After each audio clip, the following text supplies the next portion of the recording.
Good morning. मैं Rajeev Dubey, department of history, intermediate, Jamshedpur cooperative college, Jamshedpur. इसके पहले हम लोगों ने देखा भारतीय संविधान की विशेषताओं के संदर्भ में भारतीय संविधान की क्या क्या विशेषताएं रहीं, जिसमें लोक सत्ता पर आधारित संपूर्ण प्रभुत्व संपन्न लोकतांत्रिक गणराज्य, समाजवादी राज्य, धर्मनिरपेक्षता, मौलिक अधिकार, वयस्क मताधिकार, स्वतंत्र एवं निष्पक्ष न्यायपालिका, इकहरी नागरिकता, राज्य के नीति निदेशक तत्व, अल्पसंख्यकों तथा पिछड़े वर्गों के कल्याण के लिए विशेष व्यवस्था, एक राष्ट्रवाद इत्यादि, ये सभी इस भारतीय संविधान की, भारत के संविधान की एक विशेषताएं, प्रमुख विशेषताएं रहीं। उसके बाद में भारत के संविधान के बारे में और भी चीज़ें थी कि भारत का जो संविधान है वह लिखित, निर्मित एवं विश्व का सबसे विशालतम संविधान है, यानी दुनिया का सबसे बड़ा संविधान अगर है तो वह भारत का संविधान है। भारत की प्रस्तावना में जो प्रभुत्व संपन्न लोकतंत्रात्मक पंथ निरपेक्ष एवं समाजवादी गणराज्य की स्थापना की बात कही गई है। संविधान द्वारा जो शासन करने की बात है संविधान में कही गई है, वह संसदीय प्रणाली के द्वारा, यानी अगर भारत में किसी बात को कानून के रूप का दर्जा देना है या किसी बात को करना है तो संसद के द्वारा वो किया जा सकता है। कोई कानून बनाना है तो संसद ही पास करेगी, कानून बनेगा तभी संसद से पास होगा, तभी वह कानून के रूप में लागू हो सकता है। इस तरह से कई चीज़ें जो संविधान की विशेषताएं रहीं। अब इसके साथ में हम लोग कुछ ऐसे स्मरणीय तथ्य हैं, महत्वपूर्ण तथ्य हैं जो आप लोगों को एग्जामिनेशन में MSQ, जिसको बोला जाता है मल्टी ऑप्शनल क्वेश्चंस जो होते हैं, उसमें आपको ज़रूर आ सकते हैं। तो वो मैं आपको बताता हूँ। संविधान सभा में 284 सदस्य थे। 284 सदस्यों ने संविधान सभा के 284, टोटल 293 थे, जिसमें 284 सदस्यों ने 24 जनवरी 1950 को संविधान पर हस्ताक्षर किए थे। यानी संविधान सभा के 284 सदस्यों ने 24 जनवरी 1950 को उस संविधान पर हस्ताक्षर किए थे और 26 जनवरी यानी 2 दिन के बाद भारत का संविधान लागू हुआ।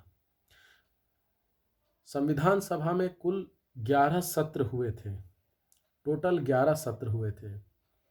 संविधान सभा की प्रथम बैठक 9 दिसंबर 1946 को संसद के संविधान कक्ष में हुई थी। यानी संसद भवन जो है उसके उसमें एक संविधान कक्ष बना हुआ है, उसमें 9 दिसंबर 1946 को संविधान सभा की पहली बैठक हुई थी।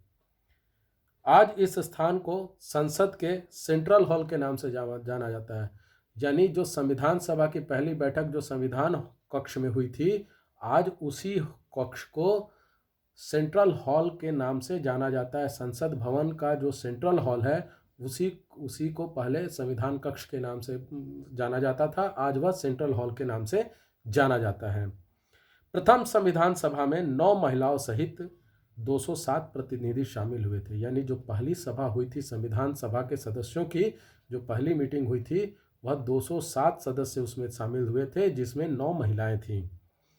सभा के उद्घाटन सत्र की शुरुआत सुबह 11 बजे आचार्य कृपलानी द्वारा सभा के अस्थायी अध्यक्ष डॉक्टर सच्चिदानंद सिन्हा के परिचय से हुई थी। यानी संविधान सभा का जब पहला बैठक 9 दिसंबर 1946 को हुआ था, तो उस 9 दिसंबर 1946 की बैठक में जो उद्घाटन सत्र हुआ था उसकी 11 बजे बैठक शुरू हुआ था और उसकी अध्यक्षता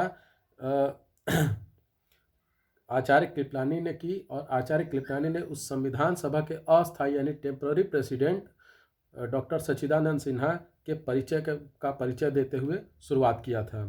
सच्चिदानंद सिन्हा ने सभी देशों से आए हुए बधाई संदेश को पढ़े थे। चूँकि यह संविधान, भारत का संविधान बनाया जा रहा था, तो कई देशों ने बधाई संदेश दिए थे। तो इन बधाई संदेशों को सच्चिदानंद सिन्हा ने पढ़ा और इस मौके का आकाशवाणी और दिल्ली ब्रॉडकास्टिंग कॉरपोरेशन ने प्रसारण भी किया था। यानी आकाशवाणी और दिल्ली ब्रॉडकास्टिंग कॉरपोरेशन ने इसका प्रसारण भी किया था, इस संविधान सभा की बैठक का। भारत के लिखित और विस्तृत संविधान पर 13 दिसंबर 1946 को पंडित नेहरू ने वस्तुनिष्ठ प्रस्ताव पेश किए थे। इसके तहत भारत को आज़ाद व संप्रभु गणतंत्र घोषित किया गया। माना गया कि सारी रियासतें भारत के अधीन होगी, न कि ब्रिटिश राज्य या पूर्व सल्तनतों के, यानी जितनी भी रियासतें थे उस समय वह सभी भारत के अधीन होगी, न कि ब्रिटिशों के या जो पूर्व राज्य थे या फिर पूर्व सल्तनत के, किसी के अधीन नहीं होगी, वो पूरी तरह भारत के अधीन होगी। और यह प्रस्ताव जो था, इसी को नेहरू जी का उद्देश्य प्रस्ताव के रूप में इसको जाना जाता है। तो ये सभी चीज़ें बहुत महत्वपूर्ण हैं जो एग्जामिनेशन में पूछी जा सकती हैं और ये बहुत याद रखने की चीज़ें हैं। अल्पसंख्यकों, पिछड़ा एवं आदिवासी क्षेत्र के लोगों को बराबरी का दर्जा देने के लिए भी पहल की गई, यानी भारत के संविधान में सब लोगों के बारे में सोचा गया।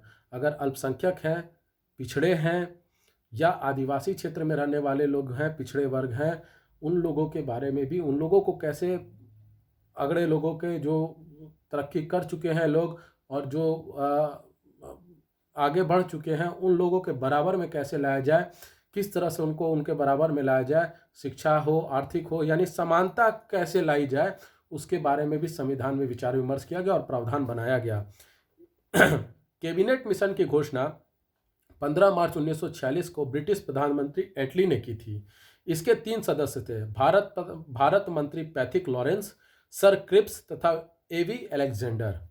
16 मई 1946 को कैबिनेट मिशन ने अपने प्रस्तावों की घोषणा की।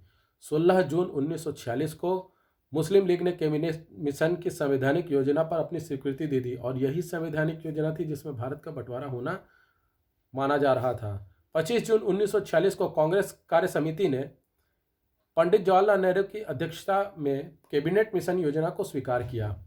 2 सितंबर 1946 को कांग्रेस ने अंतरिम सरकार का गठन किया, जिसमें पंडित नेहरू को आंतरिक सरकार का प्रमुख बनाया गया और यहीं से भारत के विभाजन का बीज बो दिया गया था। हालांकि बीज तो पहले ही बोया गया था जिस दिन से मुस्लिम लीग की स्थापना हो गई थी, परंतु अब यह धीरे धीरे बढ़कर भारत के विभाजन की ओर बढ़ने लगा। 9 दिसंबर 1946 को संविधान सभा की पहली बैठक हुई। 13 अक्टूबर 1946 को मुस्लिम लीग ने अंतरिम सरकार में शामिल होने का फैसला किया। मुस्लिम लीग के प्रमुख जिन्ना थे। 29 जनवरी 1947 को मुस्लिम लीग ने संविधान सभा को भंग करने की मांग की। क्यों? क्योंकि उसको ऐसा लगता था, मुस्लिम लीग के सदस्यों को और खासकर मोहम्मद अली जिन्ना को ऐसा लगता था कि यह तो भारत का बंटवारा नहीं होगा, हमें अलग मुल्क नहीं मिलेगा। और जिन्ना एक अलग मुल्क की मांग कर रहे थे।